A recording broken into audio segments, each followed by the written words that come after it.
kasalukuyan na tayo sa pag-asa, itong southwest monsoon o hanging habagat ay patuloy pa rin nakakaapekto sa may southern Luzon, Visayas at Mindanao. Dahil dito asahan yung paminsan-minsang malalakas na mga pag-ulan.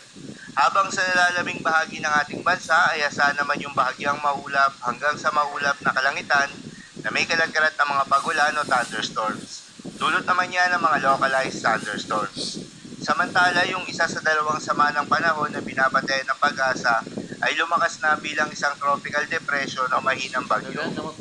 Yung unang sama ng panahon ay yung low pressure area na nasa loob ng Philippine Area of Responsibility na huling namataan sa layong 430 kilometers east ng Kasiguran, Aurora. Mataas na ang tsansa na maging bagyo ito sa susunod na 24 oras at posible maglandfall sa northern portion ng Luzon sa mga susunod na araw. At sa oras na maging bagyo ito, tatawagin ito sa local name na Bagyong Hener ng Pag-asa. Posible magtaas rin agad ng Tropical Cyclone Wind Signal number 1 kapag naging bagyo ito.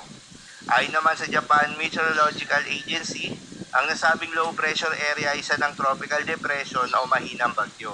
Samantala, ang isa pang binabantayan na sama ng panahon o low pressure area na nasa labas ng Philippine Area of Responsibility ay lumakas na at ganap ng bagyo.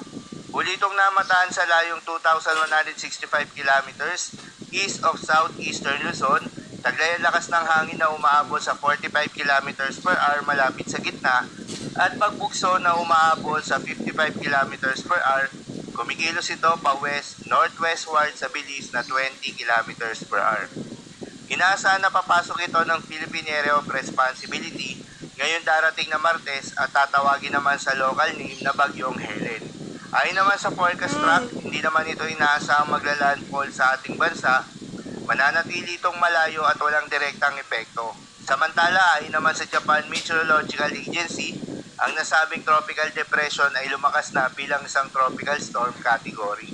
Paalala lamang po na mga nasabing forecast ay posible pa pong magbago. Kaya naman patuloy lamang magantabay sa mga update na ating ilalabas at ng Pag-asa. Para naman sa magiging lagay ng panahon ngayong araw ng Lunes, dahil pa rin sa epekto nitong southwest monsoon, asahan ng monsoon rain sa northern portion ng Palawan, Occidental Mindoro, Aklan, Antique at Negros Occidental. Posible ang mga pagbaho o pagguho ng lupa dahil sa heavy to intense rains. Habang sa lalabing bahagi ng Mimaropa, Western Visayas at Negros Island region, asahan naman yung occasional rains na dulot rin ng southwest monsoon. Posible rin na mga pagbaha o pagguho ng lupa dahil sa moderate to heavy rains. Habang sa Zamboanga Peninsula, Bar, Soc-Sargent, Caraga, Northern Mindanao, Bicol Region, Batangas, southern portion of Quezon, Zambales, Bataan, at nalalabing bahagi ng Visayas ay asahan naman yung maulap na kalangitan na may kalat-kalat na mga pagulan o thunderstorms. Dulot pa rin yan ng southwest monsoon. Posible rin na mga pagbaha o pagguho ng lupa dahil sa katamtaman hanggang sa kung minsan ay malakas na pagulan.